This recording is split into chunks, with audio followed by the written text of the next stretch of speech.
who are you? So I'm a philosophy professor at the University of Miami. I blog at goodthoughts.blog about consequentialism, effective altruism, sorts of topics. And it's a classic example of nominative determinism with respect to blogs. The thoughts are in fact good.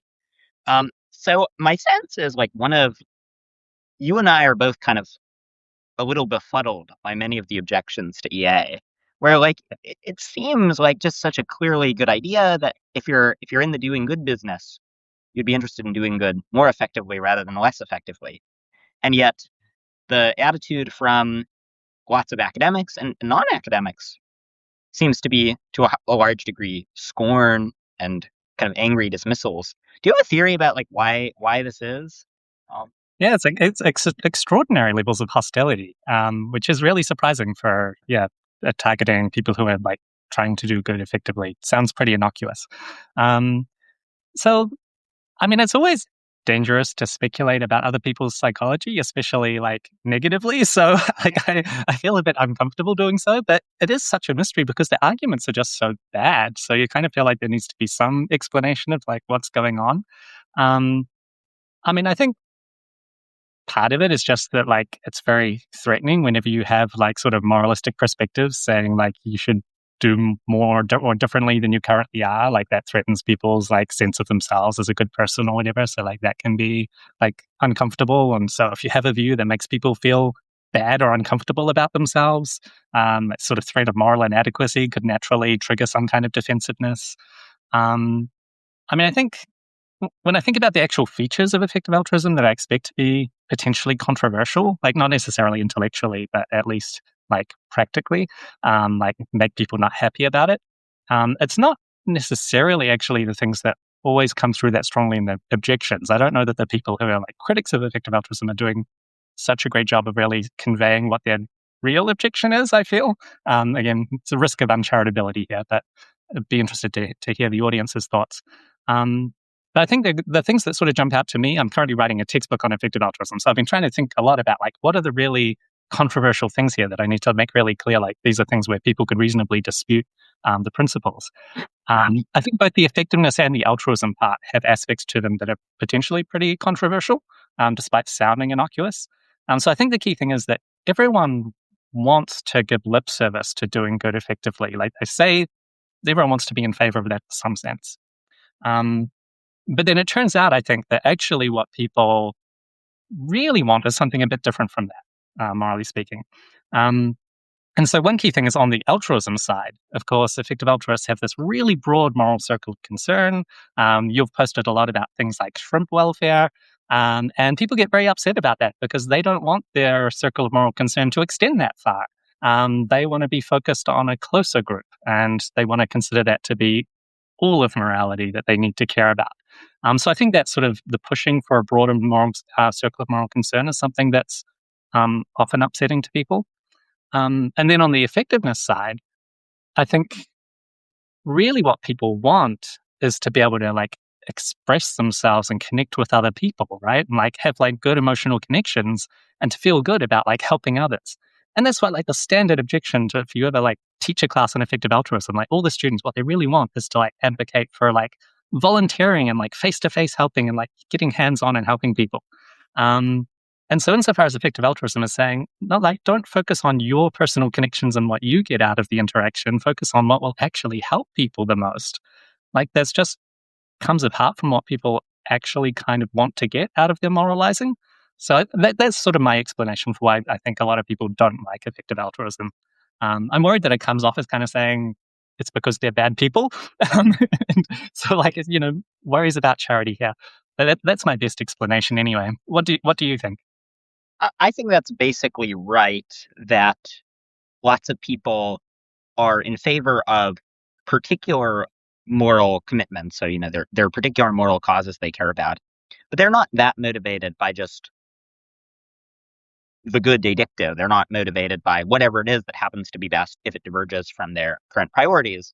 And so insofar as you suggest making fairly sizable sacrifices to the altar of the abstract good, then people are kind of upset with it, especially because there are particular EA causes that are somewhat controversial, the shrimp, long-termist stuff.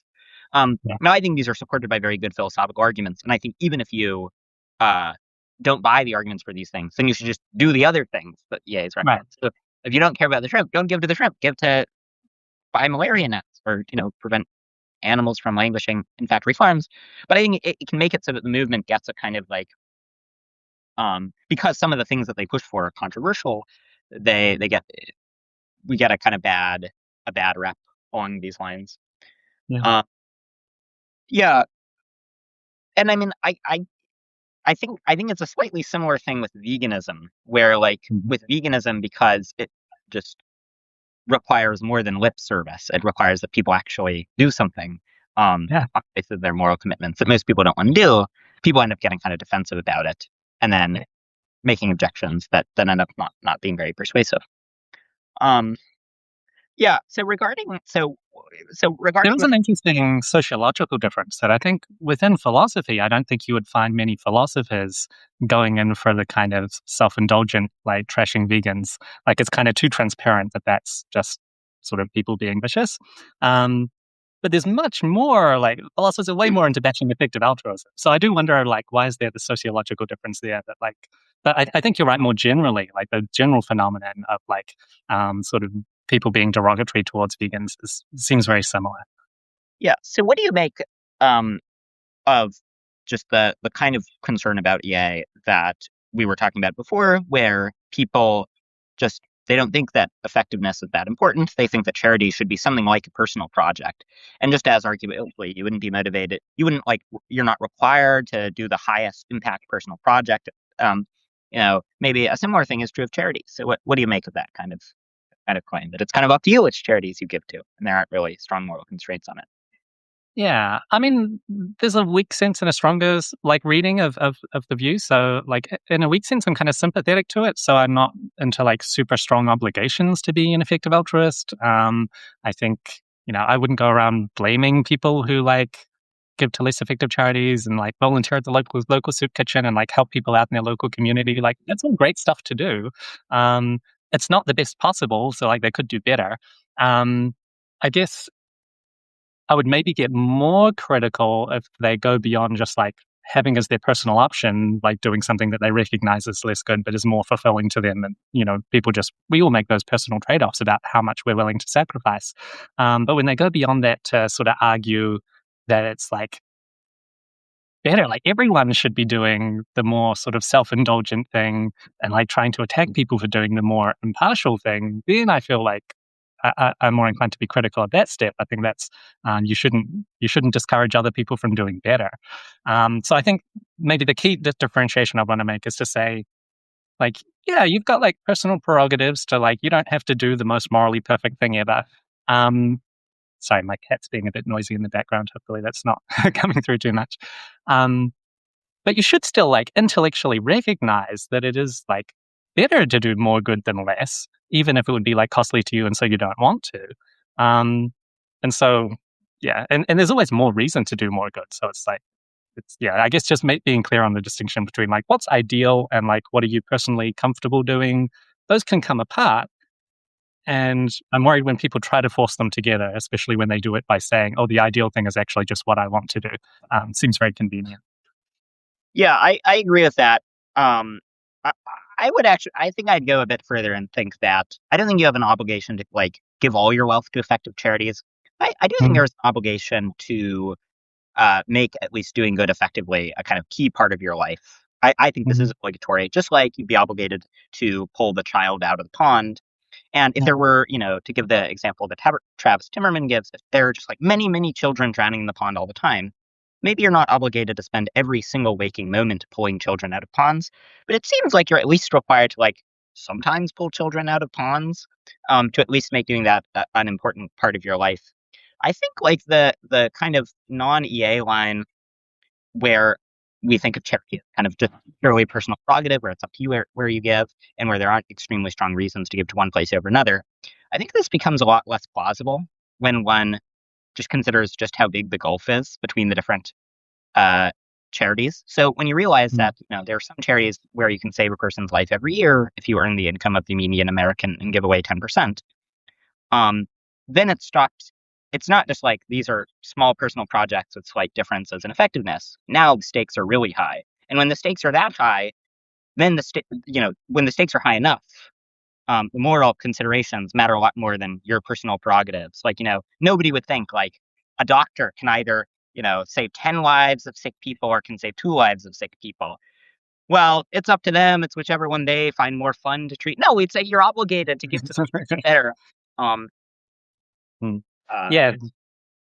Yes, I mean, I agree with you about the strength of the reasons, and I think maybe the difference just comes down to how we think about obligation. So I'm not sure that at least the common sense notion of obligation is really that closely tied to the strengths of reasons. That's precisely for this, like, from thinking about how people think about, duties to aid and that sort of thing. Um, So if it's more closely tied to something like blameworthiness or like quality of will or those kinds of notions, some more like virtue theoretic notion almost, um, then I think, someone could be like a tolerably good person and not ever give to effective charities. But, they do help others out in their more local community and stuff. And like, it's it's criticizable in a way, like they're making moral mistakes that are pretty significant by not reacting to extremely strong moral reasons. But I'm just not sure it's the kind of mistake that qualifies one as having acted impermissibly or as having done something that's a violation of an obligation. So that's maybe where I would push back a little bit on the I sort guess of demand on this front. my diagnosis of this case is just because this is a moral error that's very widespread. You don't have to be a particularly nasty person Yeah. to fail to give to effective charities. But I don't think we want to say that just any moral error that's suitably widespread, so that people don't have to, so that people don't have to be like uniquely vicious to engage in it. That none of these can meet obligations. I think we'd want to think that uh, it can be that just a whole society fails to meet their moral obligations. And we can give an Mhm. account of this even in satisficing terms. So we can say that, doing the right thing is about expending a sufficient amount of willpower on what's morally most important. And Yeah. insofar as you don't even meet this very minimal threshold of it, or you spend, none of your time or effort doing this, then it seems like, maybe it just is that most of society isn't meeting their obligation. I mean, I was reading that apparently people tend to think that the cost to save someone's life, about half of people think it's like $10 or less. And then despite this, one gives to effective charities I that still won't do it. $10. And it's like, I don't know. I think if you think you can save like a person's life for the cost of like 2 Starbucks drinks, and then you don't do that ever at any point in your life, and most people don't do that, I think they're kind of like failing an obligation. Um, Yeah, it is pretty shocking, that combination of the, very false belief as it happens, but, it would be, given that they believe it, the failure to still donate is pretty shocking. Um, yeah, it is interesting to compare this to sort of historical cases of like very widespread wrongdoing as well. So, my sort of lax account where I'm wanting to be very sort of charitable towards people who aren't into effective altruism and say, oh, it doesn't mean they're doing anything wrong.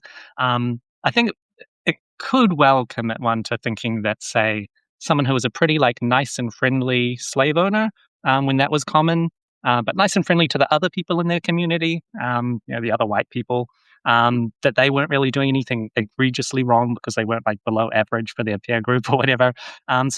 If you're not comfortable with that result and you want to say, no, like, well, looking back, we really do need to say that, like, everyone in that, all the people with power in that society, they were reacting very systematically wrongly, then I guess we should be open to saying that the same is true of people who eat factory farmed meat today, which includes me. I do that. And people who don't donate as much or make much effort to donate effectively, um, could be systematically acting pretty wrongly. yeah. Um, Yeah, I think that's right, and it might be a little bit underdetermined in that. So, what the fundamental precise moral facts are about reasons, and then the kind of like the facts about permissibility are these kind of like higher level semantic constructs. So just as Yeah. there might be no fact of the matter about whether some word about how to apply some word to certain edge cases. Might be the same thing's true here. But I think we're broadly in agreement that there's at least, That's right. even if you don't want to say they're failing to meet an obligation, there's at least something very wrong with it. And there's something very wrong with it in a way similar to the things that were very wrong in like people who uh, were involved in atrocities of the past. That is to say that insofar as we're not saying that it's an obligation, then that's only because we have a very like lightweight conception of what a moral obligation is. That's right. Yeah, and in both cases, the behavior is not really compatible with giving like due weight and recognition to the moral value of other people, and so that's a pretty significant failure, or other beings more generally. Yeah. Yeah. So maybe let's talk about some of the other controversial EA commitments. So we've talked a little bit about the kind of like claim that there are very strong moral reasons to give to what does the most good. Now it's interesting. It seems like in the charitable domain, suddenly everyone is John Tarek, where suddenly nobody thinks that suddenly no one thinks that you have an obligation to give to what's best. But in any other context, everyone in the world except John Tarek thinks that you have an obligation to give to what's best. Which where I think this is an example of just we're kind of used to thinking of charity as this like sort of nice optional dollop on top of ordinary morality, where it's kind of a nice thing that you do. But when we really vividly realize that you can prevent just death and suffering routinely, then we ought to like learning this fact ought to change our assessment of what charity is like and think, no, actually, our intuitions about how strong your reasons are to give to charity are wrong because they were depending on false assumptions about what charity was like. They were depending on the assumption that charity was more like giving to your local food bank rather than pulling a child out of a pond. Um, Yeah. Yeah, I think that's pretty plausible as a diagnosis. So yeah, the kind of moral norms that we're raised with, which are, very focused on just being like, respectful and friendly to the people around you, being cooperative, all those sorts of things. And any kind of really goal directed, like going out there to try to like find other people in need and helping them is seen as this very optional add-on. And it might well be, as you suggest, because the norms are kind of shaped in a context where I mean, historically, there wasn't so much ability for charity to do as much good as it can today, given globalization. And maybe there just like wasn't sufficient attention to like maybe the forces that shape moral norms, the kind of social forces that shape those, are not that sensitive to like the moral facts. Like it's more, you can kind of see how norms of cooperation would like culturally evolve within a society. There'd be sort of maybe some kind of mimetic pressure for that to happen. The groups that are really good at cooperating are going to be more successful. And it's a bit harder to see how like full-blown altruism is really going to catch on as a norm, except through rational pressure, which is difficult to really get into human minds. We're such emotional creatures that trying to like rationally convince someone to do more good is like really hard. So I think there's maybe pretty weak pressure to follow some of these moral truths. Yeah, so another kind of concern people have with EA along these lines is they think that the demands that EA makes are too demanding, where EAs generally recommend, they'll say you should give away a sizable portion of your wealth to effective charities. And they'll say, it's up to me what I do with my money. Morality can't demand that I give away 1/10 of my wealth over the course of my life. Um, uh, so what do you make of this kind of objection? Yeah, I mean, we talked a little bit about demanding this very like abstractly and generally before, but specifically on the idea that like donating 10% is some like huge sacrifice. Like maybe that would be so for some people in some circumstances, but I think for a lot of people today, I mean, maybe once you get used to a certain level of like consumption and personal spending, like reducing that is difficult. But if you start as a student and just don't spend as much as you otherwise would, I mean, everyone today, almost everyone, everyone watching this live stream is going to be like so much wealthier than almost anyone who's existed throughout human history. You're so much more materially comfortable. So the suggestion that you should be at like 90% of that comfort level, like of share wealth rather than 100% is just seems kind of crazy to me to think that that's a very demanding claim. Yeah, I agree. I think that, yeah, so when you take into account just how much wealthier we are than nearly everyone who's ever lived, it stops looking so demanding. And then the other thing is like, um, I mean, so it doesn't seem like money correlates that much with happiness. There's some Yeah. correlation. Um, but so it doesn't seem like you're taking that much of a hit in happiness to donate. And then we also know that just people who are more charitable tend to be happier. So it's not at all clear if it's actually demanding at all. It's not actually clear if it makes uh your life less good. Because it may be that it makes your life better. I think it's kind of an open empirical question, not obvious in either direction. And then when you look at just how massive the stakes are, where it's like you can save people's lives every year, you can prevent animals for $1 from spending multiple years in a cage. You can. It's plausible that the long-termist charities are just like many orders of magnitude better than this. Then it's like the thing that's supposedly so demanding is like you who are wealthier than nearly everyone who ever lived would have to do something that involves a net unclear impact on your overall welfare, where it's even plausible that it'll make your life happier and Yeah, not just something plausible, more but meaningful. likely in order to like prevent huge amounts of death and suffering. And it's just like this obviously doesn't seem too demanding. Like just imagine like the guy complaining just to like from an impersonal like point of view where they're like, oh, I who am wealthier than nearly everyone who have ever lived have to do a thing that doesn't even clearly make me less happy to save 100 children from dying painfully. It's like, no, this is not some like extreme demand of asceticism. Um, Yeah. it's just a very basic um uh you know corollary of the fact that we in the West have unprecedented ability to make the world a better place and are extraordinarily wealthy compared to nearly everyone ever. Yeah, I think that's right. I mean, one maybe way to steelman the challenge a little bit is just to view it as a kind of slippery slope kind of worry.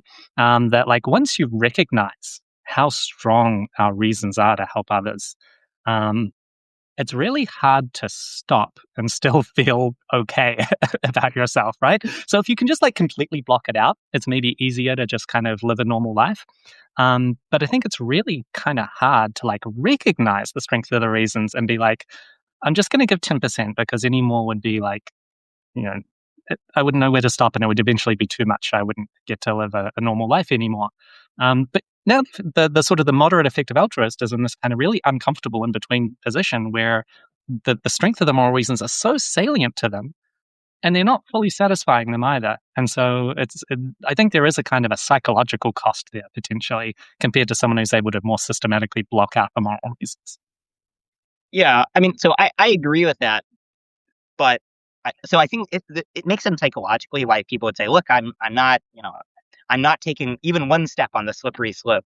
Um, but I don't think this is like a good rational reason. So imagine, you can pull a child out of a pond and then you learn there are actually tons and tons of children so that you could pull them out of the pond for your whole life and there would still be more and you could Yeah. never save them all.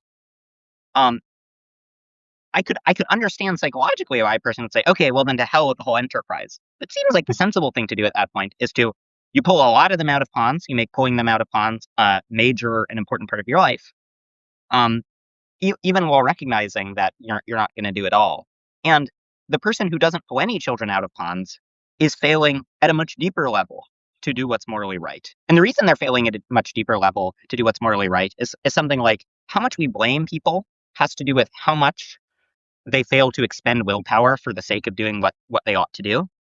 And so the guy who um expends lots and lots of willpower, takes great personal sacrifice, even if this person is extremely like even if this person doesn't end up with doing what's optimal, they're behaving way more virtuously than the Yeah. person who simply buries their head in the sand and refuses to save any people's lives on grounds that they can't save everyone's life.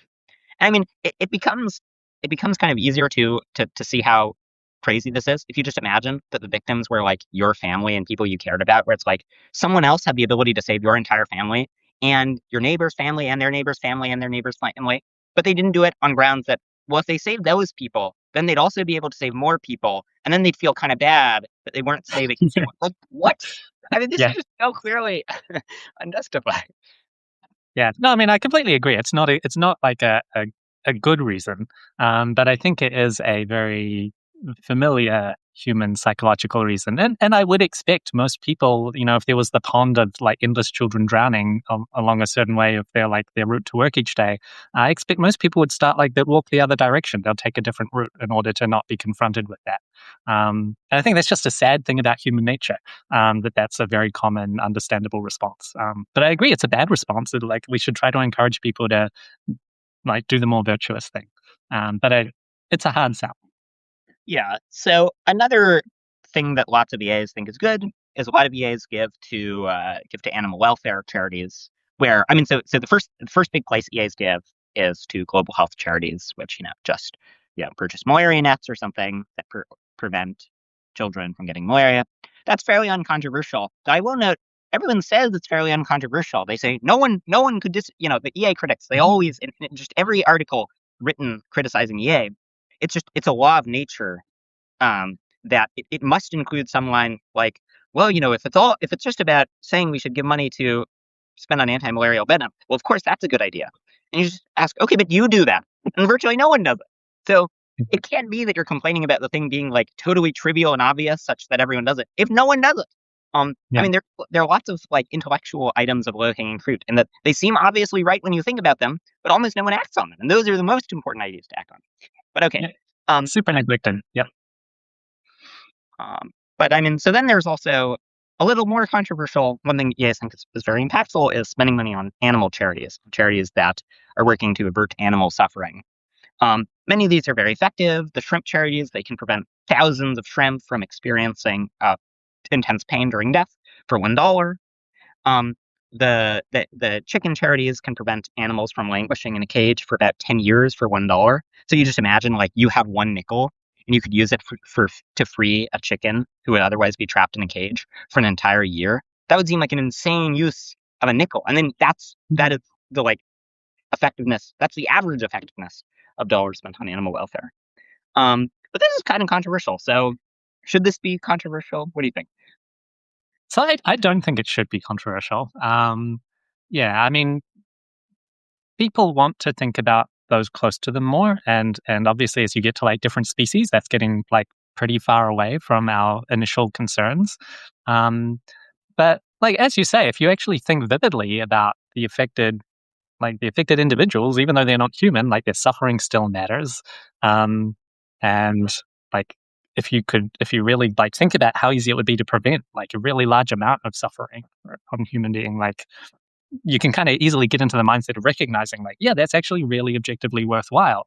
And I think it's just that it's so abstracted from our ordinary experience that we don't like emotionally process the significance of the reason.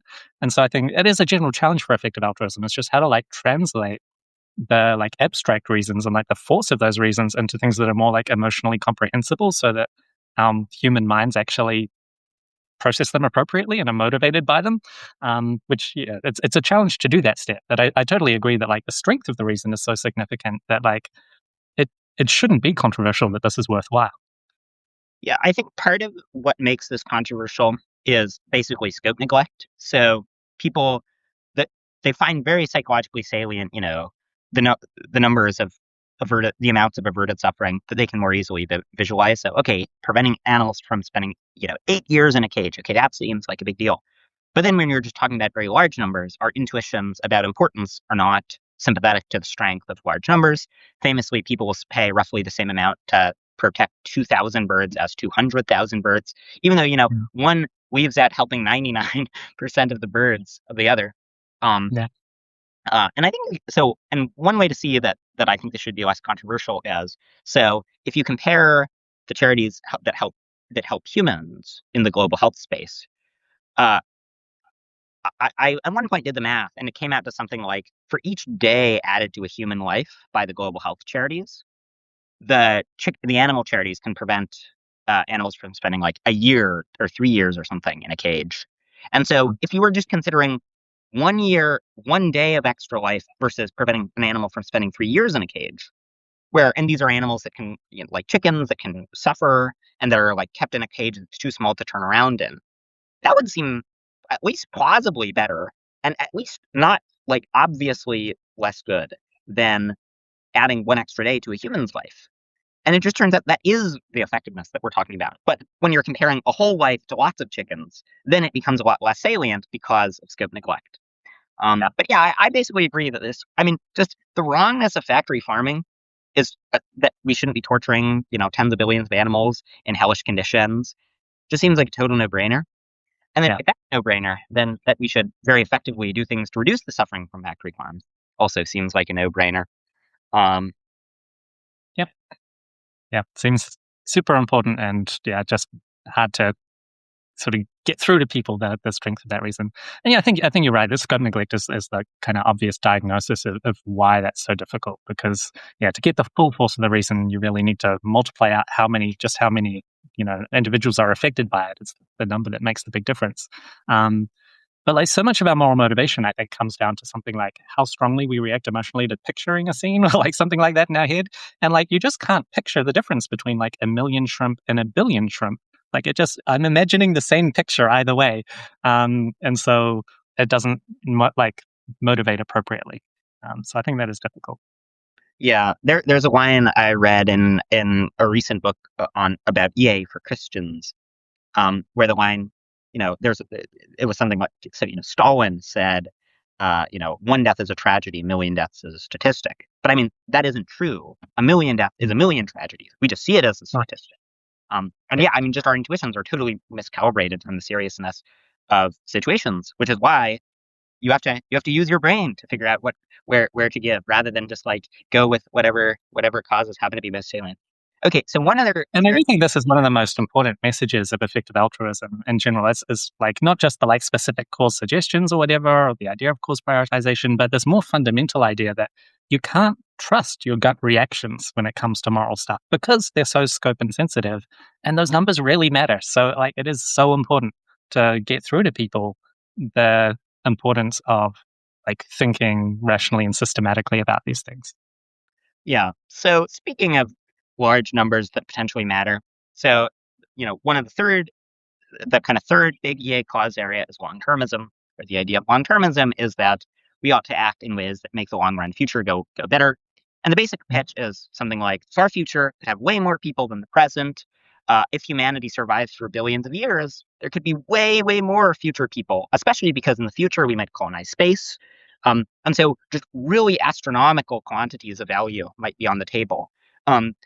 Just to get a sense of how astronomical these are, Nick Bostrom had a kind of rough back of the envelope calculation where he guessed it is probably about that the future might have 10 to the power of 58 future happy people.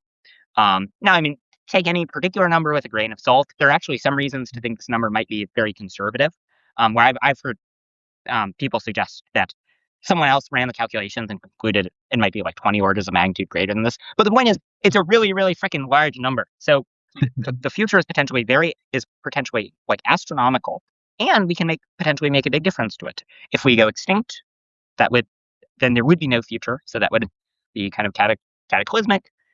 If we don't go extinct, there are ways we could screw up the future. If, for example, we just extreme power was concentrated in the hands of a small number of people, then you could get a kind of indefinitely persisting totalitarian regime. If the AIs in the far future that we build have the wrong sorts of values, this could be really bad. And so just we have potentially we have large ability to impact the future, and the size of the future is so astronomical that it comes out to being really, really cost effective. So that if you do kind of like rough back of the envelope calculations, you end up, even by outrageously conservative estimates, getting results like each dollar adds in expectation like 10 to the power of 20 happy lives or something ridiculous like that. But this is the most controversial. People, they hate long-termism. So what do you make of this? Yeah, I mean, it's a tricky one to assess because I think like the strength of the arguments, the in principle arguments, are very, very powerful. The practical worries, like the questions about like, are the people making these estimates, like even the things you call like conservative estimates for like how like a long-termist charity might do good or not. Like, how confident should we be that they've even got the sign right, that the interventions they're doing are more likely to help rather than hurt? So I think sometimes people have these kind of practical worries where they just don't trust the numbers that the long-termists are offering. And I think like that could potentially make sense to at least have practical worries like that. You'd want to know more about how well-based these estimates are. Again, I think the main thing is not so much the precise number because they're so huge that you've got a lot of latitude for lose several orders of magnitude. It's not going to be a big deal. But if you get the sign wrong, then that could be really bad. There's actually a risk that you're making things worse. And, historically, there are these examples of, some effective altruists or people at least sort of adjacent to some of the ideas being involved with like the founding of OpenAI. It seems like that went really badly. So like maybe made things worse. So just the worries about like how much to trust the practicalities is tricky there. But the way that people, like philosophers engaging, always want to engage with the ideas rather than just the practicalities. And then the idea that like in principle we should just like round to zeros, like small probabilities or something, I think is just a completely crazy, unjustified idea. And so, yeah, I don't think that the objections there really make sense. Of course, I mean, the worries people raise are things like Pascal's mugging, the worry that, you're going to be so exploitable if you're open to considering tiny numbers of small impact, then just anyone can say anything. And as long as they make up high enough stakes, I'm going to like save a gazillion future lives if you give me all your money. Now you're going to be like rationally compelled to give them all your money. But I think the response to that is just to have kind of sensible credences where like actually you give like proportionately low credence that this random person is actually going to do that much good. And then the question is just whether the long-termist organizations are actually offering robust enough evidence to kind of overcome that prior of thinking that any given charity is not going to do like as much good as they're claiming. But maybe they can offer a good enough case that we should think that they are and that it's worth supporting. Yeah, I agree with that. I mean, I think the claim that you discount risks, that you discount low risks. I basically think this cannot be a successful objection to long-termism. So if you look at the different ways, so you don't want to just say any low probability event gets discounted for the following reason. So imagine you're going to roll a trillion-sided die, and if it comes up 1, you get tortured in one way. If it comes up 2, you get tortured in a different way. You don't want to say, well, this isn't a big deal at all because all of them get, each individual event gets discounted down to 0. So Right. generally, the thing that people say in the risk discounting literature is they do what's called tail discounting or something similar, where they end up discounting the very best and the very worst scenarios. But the long-termist organizations don't actually operate by discounting the very best and the very worst scenarios. They operate by like shifting like middle scenarios in the direction of better scenarios. So as a result of that, even if you discount the best and worst scenarios, the long-termist charities still end up looking very good. And if you take into account the fact that we just have enormous amounts of uncertainty about how any action turns out due to the unpredictable second-order effects, you actually get that the long-termist organizations and the long-termist actions end up not only doing more good in expectation, they actually have a higher overall probability of doing good. The exact technical details are a little bit complicated. But so I basically think that this can't work. The other thing is that in order for this to work, it has to be that what you care about is maximizing the odds that you in particular make a difference. So where what you care about is it's like you want to maximize the probability that you make things better. But I mean, that is a very implausible view. Among other reasons, that view, like, it just violates stochastic dominance. So that ends up licensing scenarios where what you end up doing is the thing that results in just like a worse, just a strictly worse expected state of affairs, where for every event with any probability, you end up picking where there are two possible states of affairs, and one of them dominates the other, and that for every probability of an event that one offers, the other one offers you a probability of an event that's as good or better, and then you pick the one that's worse. Okay, so if you want to read more, I have an article called like "Long-Termism is Surprisingly Obvious," where I go over this in more detail. But so I think this is the most like on its face serious looking philosophical objection. But I agree this can't be right. Regarding the thing about whether EA organizations might backfire, the long-termist one. So I agree there might be some worry that you have that, like, maybe you think some EA organizations have had negative effects. Now I'm inclined to think they've had very positive effects. If you're trying to make the long run future go well, it won't be the case that every single thing you do ends up good. But I think that they've been pretty good overall. But even if you end up thinking most long-termist actions aren't very good, it would be surprising if none of them were really good. And so if the expected value is so massive, then you should still just look into which long-termist ways of doing good end up being the highest impact.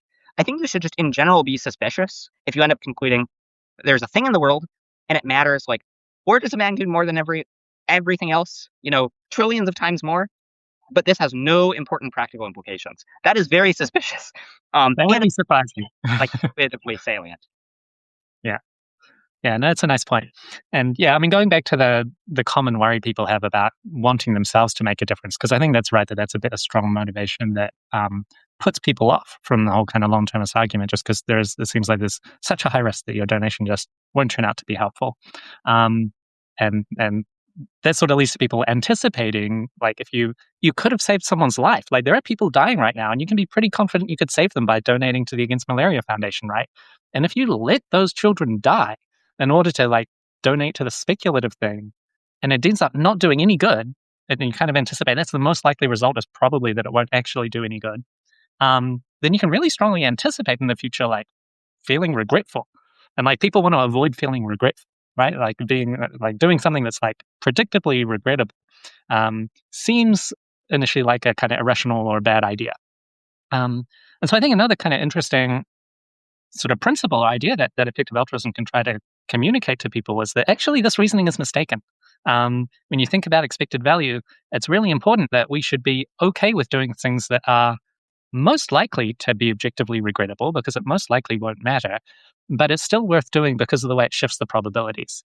And this is actually intuitive if you think about things like buying insurance or like various kinds of like nuclear safety or aviation safety, like all these things we invest in to change the probabilities to avoid, worst case outcomes, to be broadly precautionary in certain ways. In most cases, we probably expect it's not actually necessary. Like the plane wouldn't have crashed even if we hadn't had the safety check. And so it was unnecessary. It was a waste of time and money that could have been spent elsewhere. But it's not actually a waste. It didn't end up being necessary in that particular occasion, but it really matters that prospectively, you can't know in advance which ones are going to matter and which ones aren't. And if you never took precautions, things would overall be way worse. So it is worth doing things which only have a chance of making a huge difference. So I do think it's really, really important to for people to kind of grasp that reasoning. And then once they do so, you can kind of get the sense that it's, in some sense, a little bit self-indulgent to be wanting yourself to be making a difference for sure, and to not have the risk of, you're contributing to this precautionary kind of argument where there's a risk it'll turn out that your donation didn't actually matter, and so you'll feel bad about that or something. But like feeling bad about a donation is like not as important as like how bad it would be if actually your donation would have made a huge difference and you failed to make it. Like the possible like opportunity cost of making the wrong decision in the other direction is so much higher stakes and so much worse. I think, people just need to kind of respond to the strengths of the reasons here. There's a nice way that Joe Carl Smith illustrates this. So imagine you have 6 people and you're going to roll a die. And if the die comes up on anyone's number, then that they'll be saved and otherwise they die. And either their numbers can, you can either set all their numbers to both 1 and 2 so that they're saved if either 1 or 2 comes up, or you can set their numbers to all be different numbers. So 1 is 1, 1 is 2, 1 is 3, etc. So if you set them all to 1 and to both 1 and 2, then every single person has a 1 in 3 chance of survival rather than 1 in 6 chance of survival. That's clearly better. But of course, if you do that, then there's a 2/3 chance that your action will achieve nothing and that everyone dies, and a 1/3 chance that everyone survives. And so I think if what you care about is the expected perspective of the people who you're affecting, then it becomes clear that what matters is like the expected value rather than the odds that you end up making a difference. Right. And I think this is a very nice case for kind of illustrating that core point, where you actually should do the thing that leads to a high probability that you do no good rather than a guarantee that you save someone's life, insofar as it's better an expectation. And it's better for everyone when you do that. Yeah, good. And it's part of this general pattern of like trying to shift attention away from just like our emotional responses and like what feels good or makes us comfortable, and instead having a more sort of patient focused approach where you think about the ultimate beneficiaries and like what they would in some sense want you to do given like current evidence and so forth. And it can just lead to very different sort of verdicts in these cases and others. So I think it's a powerful argument. Yeah. So one other very powerful objection to EA that very often appears in the Emil Torres EA hit pieces Oh, no. are that in 2013, Nick Beckstead, in his PhD thesis, was writing about the value of existential risk reduction. And then he said it might turn out that the second order effects of saving a life in a wealthy country are higher than the second order effects of saving a life in a poor country. And so obviously this is so outrageous, and it's something that all EAs are thereby saddled with because Nick Beckstead said it once in a 300-page PhD thesis that like 12 people have read, that this really casts doubt on the movement. So what do you make of this very serious objection? Yeah, I mean, it's funny, isn't it? I mean, there's something sociologically going on here that's just kind of, there's such a mismatch of like forms of intellectual engagement, right? So yeah, I mean, Nick Beckstead is writing a philosophy PhD and exploring ideas and seeing where they lead. And I think, a lot of effective altruism is about seriously engaging with ideas and seeing where they lead. And a lot of the critics, especially of the sort of Torres variety, are just not doing that. Like they're doing a different kind of activity. It's a kind of weird political critique where it's like, see how we can like take a quote out of context and spin it in a way to kind of make it sound like maybe it's something like Donald Trump would say or something. And so like you sound bad by association for like having similar vibes. And so effective altruism is bad. Um, so yeah, I think that's interesting. Um, like just is like what's going on dialectically here is a kind of strange political engagement. Obviously, as far as the idea goes, I mean, I think Bixted was just like saying something that's obviously true. Like it's definitely possible that the second order effects could be higher from like saving someone who's then in a position to like because of their environment that they're in, they're able to do more instrumentally to help others. That's possible. And I think he went on to say that all else equal, then you would have more moral reason to save the person who would then go on to do more good for others. And that also seems true. Of course, the all else equal clause is important here. So, like one thing that's Bixted flagged in response to Torres, I think, is that not all else is equal. It's a whole lot cheaper to save lives in developing countries, and that's why effective altruists recommend that a lot. But yeah, I mean, just the idea that it's objectionable to like notice true things and think about their implications is just, I mean, I just find it so repugnant, the kind of the Torres response here. But I just feel like this is not the way that like an intellectually serious person should engage with ideas. Yeah, the other thing that's funny about the Beckstead example is that like the view Beckstead had is just way more moderate than the views of the vast majority of the general public. Where the views that the vast majority of the general public has are that you should save members of your own country, even if it doesn't have any positive second order effects, just that Right. they intrinsically matter more, or that more precisely, that you intrinsically have stronger reasons to care about them. So this is Yeah. a view everybody has. Now, I think that view is wrong. But it's like Right. if you express a view, like it can't be that Nick Beckstead is outrageous and thereby discredits the whole movement for, in an obscure 2013 PhD thesis, expressing a view that is significantly less controversial than the things that nearly all Americans believe. What? What are we doing here? Um, That is crazy. Yeah. yeah. Um, so I guess another reason why people might be suspicious of long-termism is so people might adopt the dreaded person affecting view, where they think that it's not fortunate for well-off people to come into existence, that there aren't strong moral reasons to bring well-off people into existence. So it actually isn't that important that we make sure that the far future has lots of happy people, because um, uh, it just there's nothing, we should be in the business of making existing people happy, on the business of making happy people. So, it's not that important. The crazy math where you multiply by the number of future people is moot. We don't care about bringing lots of future people into existence. Hmm. Yeah, so I think there are two key responses to that, right? So one is that the person affecting view is like really evil, and we can explain why in a moment. And the second is that it doesn't follow from it that long-termism is debunked, because even on the person affecting view, it really matters if people exist and have bad lives. And so like you'd still have all the long-termist arguments for trying to avoid the sort of suffering risks of like a bad future. But yeah, maybe we should talk a little bit about why the person affecting view is really bad. And I think the simplest kind of argument for this is just to think about, suppose that an asteroid actually was like on track to hit the Earth. It was going to hit in like a few decades.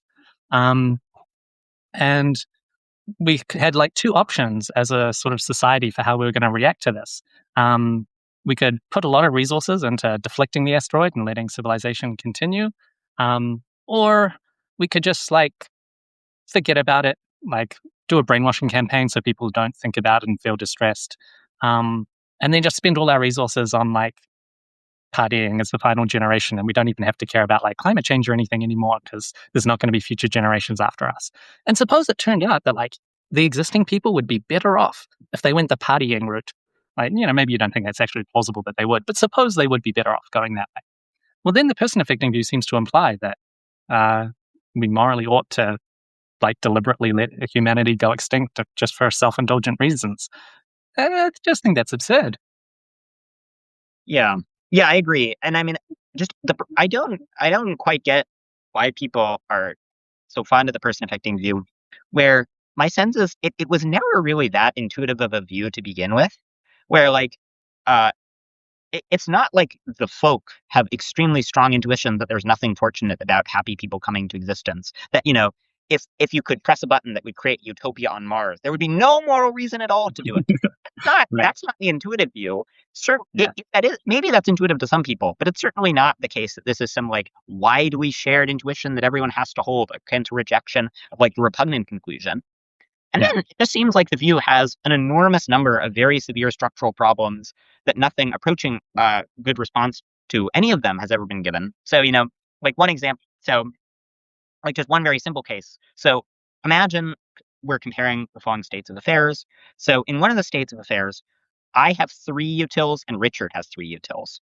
And then in the second state of affairs, I have 3 utils, Richard has 4 utils, and some other guy named Bob has 1 util.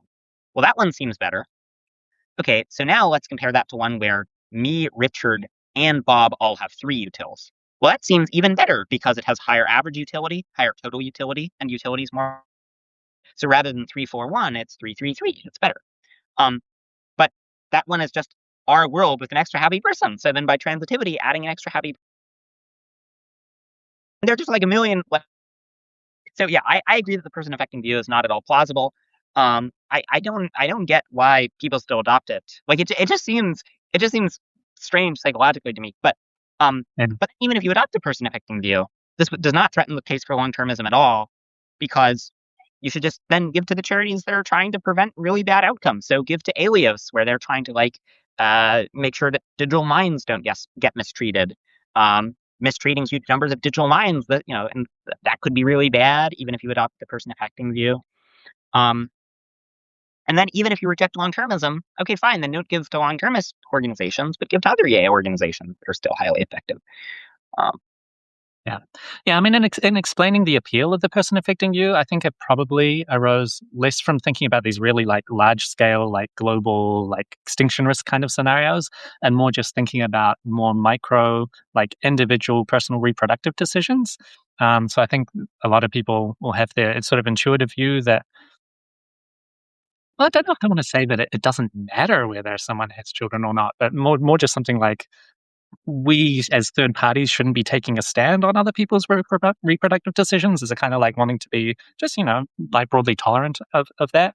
And so then I think the idea is that maybe they're thinking the best way to have that kind of tolerance is to say there's no difference in goodness, no matter what someone chooses there. And I think that step is just kind of a like rational mistake. Like you don't, it's not the case that like indifference is like axiological indifference is the best explanation of why we should tolerate other people's choices, like to let them have freedom to make their own decisions.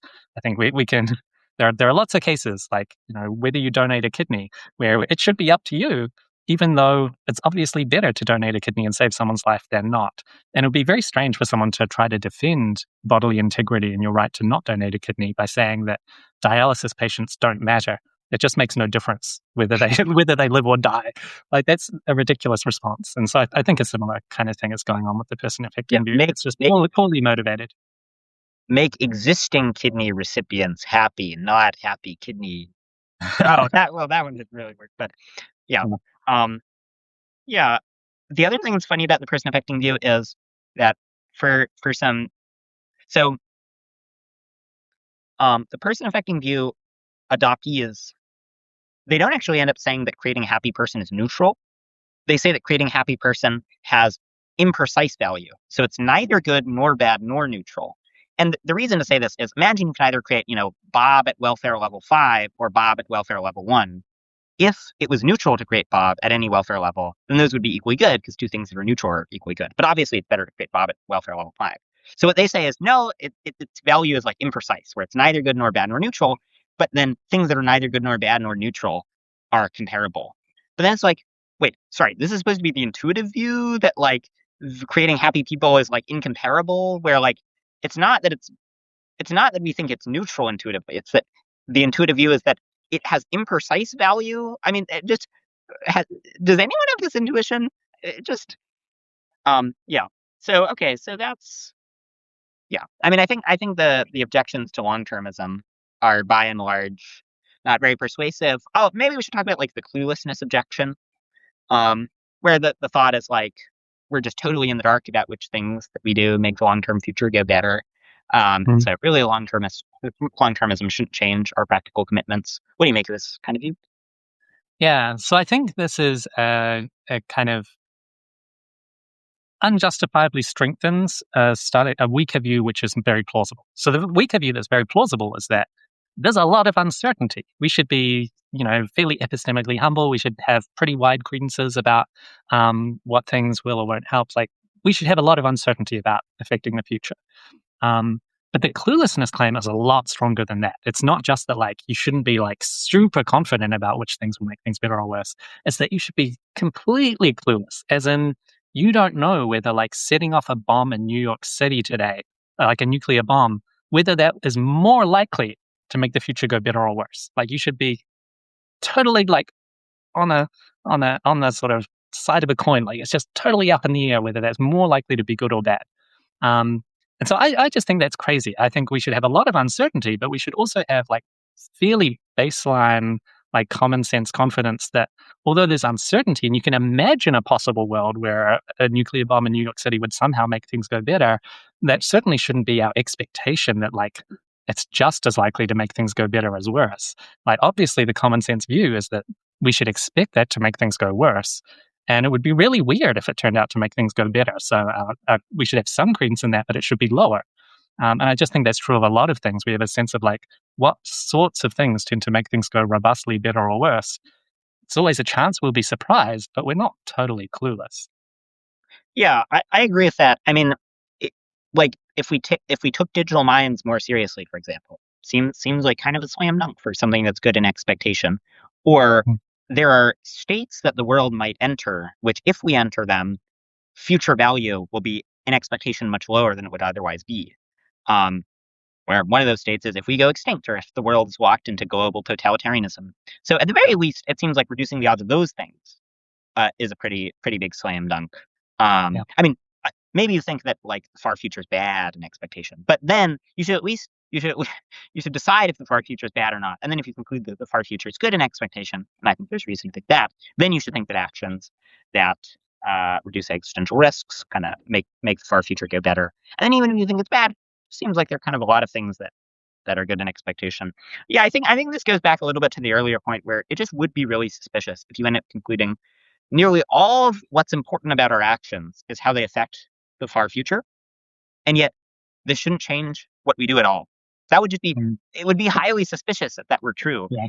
Um, Especially if you notice that we're kind of biased to not take into account the far future because it's not salient. And so if you end up noticing that your view implies that the thing that's most significant about your actions, for some kind of weird second order reason, you actually get to ignore it. At some point, you should get a little bit suspicious that maybe this is some amount of motivated reasoning. Yeah. Um, yeah, and then of course this wouldn't be an in principle objection to EA. This would just be an objection to some projects that some EAs think are good. Um, yeah, okay. So I think we've covered kind of the big objections to EA. Um, one thing that's kind of notable about a lot of them is that most of them are not in principle objections to effective altruism. Most of them are objections to particular EA priorities. So even if you think every single project that effective altruists have ever worked on in the history of the world is terrible, well then work on your own effective, project. You should still Yeah. be in the business of trying to do good effectively. You shouldn't on ground that you have objections to particular EA priorities, throw out the wholesale idea of doing good effectively any more than, if you concluded that the people who were actually trying to do evidence-based medicine were failing pretty badly, that you should then throw out the idea of evidence-based medicine. Um, but yeah, so are there any other objections you think are worth covering? Um, no, I think we've covered the most important ones. Yeah, I mean, I think people have. I often find that people are pretty put off by prioritization um, because of this worry about sort of abandoning certain people, abandonment of like the those who can help less effectively. So I get this a lot with my students when I'm teaching on the topic, that they worry that if you're if everyone was donating to the Against Malaria Foundation, like obviously effective altruism would not then recommend that everyone donate to the same thing, but they sort of start off by assuming, oh, if everyone was donating to the same thing, well then whoever has like cancer or something is like not being helped. So there's this worry that they kind of want to spread the help around and not have anyone be sort of abandoned by cost effectiveness, leading everyone to kind of go in the same direction. Um, so I think maybe that there's some sort of like concern for like diversification of moral approaches or interventions seems like something that motivates a lot of people. Um, of course, one response to this is just that if you were actually wanting to like optimize for diversification, that would also be very different from the ordinary approach to charity, which leads to lots of money going to puppies and kittens and children's hospitals, and not much to shrimp, or children suffering from like rare disease, neglected tropical diseases and things like that. Um, so there is just a point that like whatever you're optimizing for, like it's probably worth optimizing for something, and think about what it is, and it's going to look pretty different from the ordinary approach to charity. Um, but I think that's the more important point, that if we're not actually helping people as effectively as we can, then it ultimately is going to lead to more people being abandoned and unhelped. It's just that you're not sort of recognizing that, because if you think of like, oh, you helped a little bit the people with malaria and a little bit the children in the local hospital, and a little bit the puppies, you can kind of think of yourself as helping every group and thereby have helped everyone. But of course, it's not true that you've helped everyone by helping every group a little bit. If there's a lot more people dying of malaria and you only help one of them, then you've abandoned a lot of people to die of malaria in order to sort of help some of the puppies or whatever. So I think you just sort of need to take the trade-offs more seriously, and I think people don't always want to do that. Yeah, and I think it's important to distinguish between what EA donations would recommend at the margins and what they would recommend if everyone did effective donations. So if everybody donated effectively, we could like solve nearly all of the problems in the world that could be solved with donation funding very, very easily. And the ones that wouldn't be solved would be ones where it's either very difficult to make progress or where they're just not that important. So, the problem of like, uh, uh, bloggers not getting enough gifts or so, like some random, cause priority. Well, actually, that one I think is very important. But just some like random causes that aren't very important. But at the margins, um, there are the things that are the most important are also highly neglected. And so even if what you care about is making sure that there aren't underfunded causes, well, the situation right now is that there are causes that are hugely underfunded and hugely important. So definitely Yeah. you should give to those, even if you have concern with, um, like, it isn't as if your donations are like planning how everyone in the world should donate. If everyone in the world wanted to do the most good, they wouldn't all give to malaria. At some point, you run out of funds to spend on anti-malarial bennets. They would spend on other stuff. Yeah, exactly. Yeah, so I think it can be kind of helpful maybe for people to think about, like, imagine a priority list, like all the problems in the world, and like rank them by how important and cost effective it is to address them. And then think like, wouldn't it be good to like go through that list systematically and like just knock out as many of the most important things like as efficiently as we can. Like that's going to make the biggest difference compared to like if you instead like pick randomly from the list, like maybe go to like some of the least cost effective things first, and then just don't ever get to like the top priorities. Like, obviously, that's a worse way of going about your course prioritization. So yeah, do it in the way that works better rather than the way that works worse. Yeah. Okay, so on that note, maybe we should wrap things up, I guess. So if people in the audience Did are we have any questions? oh yeah, let's see. Um, it's been claimed that we barely addressed any of the biggest objections. Okay, I don't know what what objections were had in mind. They asked, do we agree with Becksted's view? It's not. I don't know exactly how what he said was phrased. It doesn't seem obvious which one would have more positive second order effects to me. But I mean, maybe I think it would that's be probably right, but yeah, it would be surprising if they had exactly the same second order effects. yeah. Okay, and an earlier comment reads, EA and the rationalists have aligned themselves with industries like tech, AI, and crypto that have boosted the political movement currently doing the most damage to the world. They've already proven they have terrible judgment. I don't really think that's correct. I mean, it's true that lots of lots of EAs are kind of, live in the Bay Area and are in the world kind of adjacent to tech. But the tech industry isn't some like monolith where uh my sense is of the people in tech who have done bad stuff, like Elon, for example. Um, these are generally the people who haven't been aligned with EA. I mean, I guess in Elon's case, he said something nice on Twitter about Will's book. Yeah, he tweeted it once. But it doesn't seem, he doesn't seem to spend that much time thinking about how to do most good. Yeah. Yeah. I mean, I think this is a point where, I can understand people who think that many people in the effective altruism movement just have bad practical judgment. Perfectly fine if you think that. You should still think the principles are really good and try to figure out better ways to apply them. I think that would be my most important message. But like Matthew, I'm also a bit skeptical of the claim that most actually do have terrible judgment. I think a lot of the associations that people have here are just not really that accurate. So yeah, I mean, both tech and the EA movement are both quite neither are monoliths. Yeah. Yeah. The other thing is, so I just think the actual real world effective altruism movement has been an extraordinarily good thing. I mean, the number of lives saved is about 300,000, which would be about equal to if you prevented a nuclear bomb from killing everyone in Oxford and Cambridge. They prevented about 100 million animals from languishing annually in factory farms, in cages where they can't turn around. They have hugely kickstarted the field of AI safety. So many of just half of the important ideas in AI safety, if not more, are had by EAs. They've done a huge amount on pandemic preparedness and to address existential threats.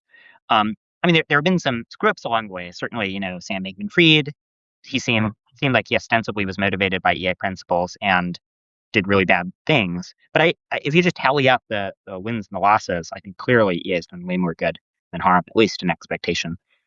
Yeah, I think that's right. Even on the tech side, I think it's worth flagging. I've been kind of I found the example of Claude Mythos kind of interesting recently. So because Anthropic is the AI lab that's most associated with sort of effective altruist sort of founders and thinkers in general. So the one question you might have is it good for the world that Anthropic exists? And, people dispute that. Maybe it contributes to the race dynamic, having both Anthropic and OpenAI kind of at each other's throats trying to take the lead. But one thing that made me feel more positively about the existence of Anthropic and think it's really quite robustly good that it exists is just thinking about Claude Mythos, that the fact that Anthropic was the company that first got to the model that is really sort of potentially dangerous when it comes to cyber capabilities. And they've been responsible about how to deal with it. I just when you think about how different things could have gone if it had been Grok AI or even OpenAI that got a model like this first, and just I wouldn't trust them so much to have been so responsible about really trying to ensure that companies had preferential access to shore up their cyber defenses before releasing it to other people to profit off. So that's an example where I think maybe that could be grounds for being a bit more optimistic about the tech side as well. But yeah, different people have different judgments. Yeah. One comment reads, Jesus Christ, I've been listening to you for 1 minute and I already want to see you behind barbed wire. Okay. Mm-hmm. Um, uh, Yeah. Well, okay.